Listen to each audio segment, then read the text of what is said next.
You know, one of the things I want to talk about is I want to talk about New Orleans. I want to talk about Katrina. I want to talk about the anniversary coming up, and I want to talk about the country kind of forgetting about this since we're in this particular economic turmoil, and the promises that were made to make the city whole again and to bring back the population that existed within that particular city.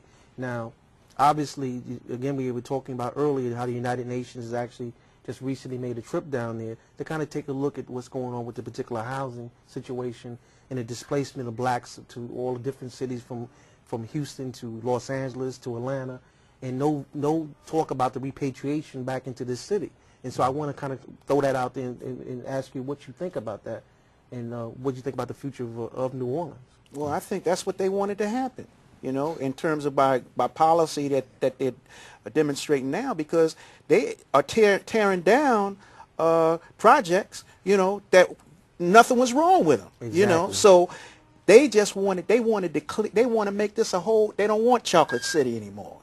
They want to make this a whole new paradigm. Well, no, they want to make this the same old paradigm, right. You know, you know, emanating from their own white supremacy. That's what it's all is, and it's about. And don't take it personal. This is just about making money. That's all. Yeah, it's. I mean, New Orleans in so many ways. I mean, well, first of all, Katrina, I think, just simply expedited a process that's happening anyway. Right. You see it in New York. You see it in Philadelphia. The same thing when universities come in and gentrify. You see it in Chicago, where the Taylor homes get torn down and condos get put in their place. I mean, this is a very common practice for people in cities to get pushed out. The same way you had white flight after the Great Migration, you had white flight where white people left the city and went to the suburbs when Negroes got there. Now you're seeing just the coming full circle, reversal of that process, and then they're coming right back in and pushing Negroes out again. So it's a very interesting process to see. New Orleans is, I think, such an important moment, though, because it's really, in a lot of ways, an index of our democracy, or the status of our democracy. The success of New Orleans really is a reflection of the success and the progress of our nation. People were pushed out. People were, as you mentioned, expatriated in a certain kind of way, moved to other states and so forth, against their own will. We have a responsibility to replace them and restore them, and as Brother Charles said, make them whole again. I mean, that's something that has to happen, and it hasn't happened right now. And the politicians around there aren't making it happen. There's a brother right now, James Perry, who's running for mayor in New Orleans, who I think is the best candidate. He's of a different breed. He's an activist. He's about housing. He's about education. He's about giving people from New Orleans access to the things that were left behind. And that's another fundamental issue here, is that this isn't just about our response to a national disaster. This is also about our ability to recover a community of people who were displaced before they got kicked out. Right? The difference is after Katrina they were wet, right? But before Katrina they were poor. They had second-class schools. They were marginalized. They were marginalized long before Katrina. Katrina just exacerbated a problem. And so what we need to do is find a way to restore that foundation for them, or create a foundation for them, and bring people back. If we don't, our democracy is in danger. You know, the thing I think is very interesting, again, about this whole situation is that when you look at the amount of money that's been spent down in this particular area, a lot of the money is coming from private money that's being to rebuild and redesign this city. It's not federal money. You know, the billions of dollars so far that's been spent in redesigning New Orleans is coming from private funds. And so it makes you wonder what their agenda was in the first place. And if anyone ever had a chance to kind of look at the plans for the city, a lot of the places where they had people that were living in projects are parks now.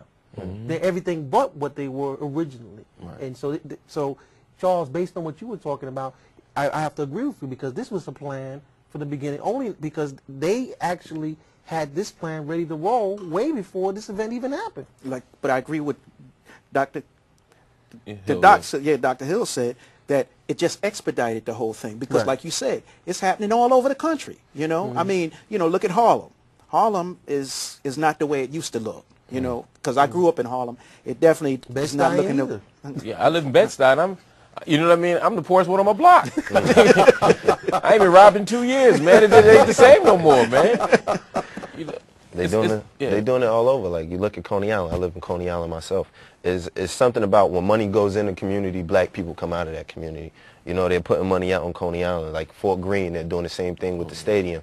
They're kicking us out. They want us gone. But the thing is, you know, sometimes that foundation can't be rebuilt. Sometimes they can't get us back in those communities. So what we need to do is educate ourselves to keep ourselves from being kicked out of these communities, you know.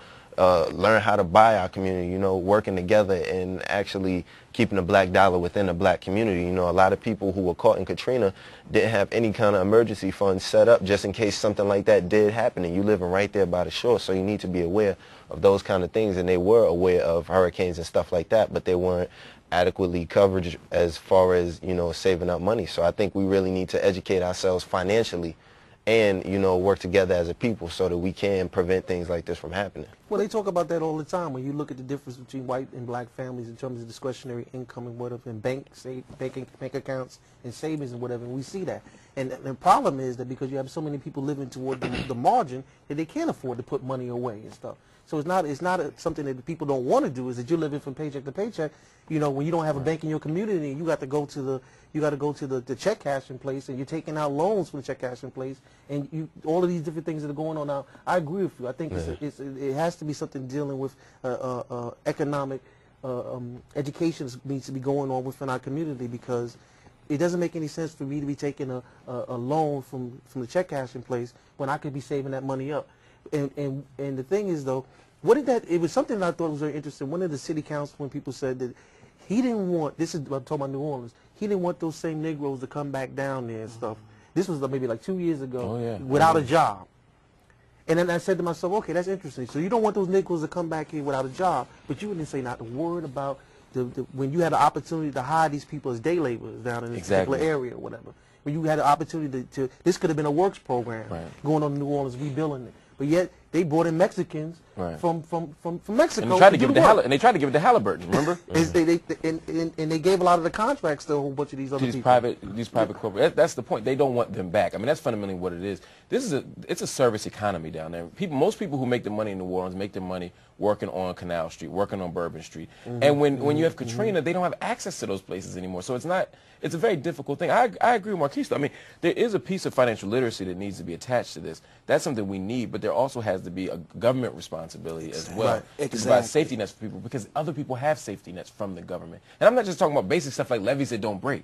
I'm talking about insurance. I'm talking about accident insurance. I'm talking about having some kind of shelter, having some kind of evacuation procedure that is if not flawless, at least somewhat foolproof, so that most people make it out. I mean, these are things these are responsibilities that governments have, and we're taxpayers. That's the thing. It's not a privilege when the police come to your house. It's not a privilege when the fire people come and put the fire. It's not a hookup, right? You pay taxes. You're a citizen, and that's part of what democratic citizenship is about. And the people in New Orleans have been denied access to democratic citizenship for the entire time since Katrina. Well, you know, the other point that I think is interesting, because you're talking about people coming back and rebuilding communities, but you can't build a house if you don't have insurance for it.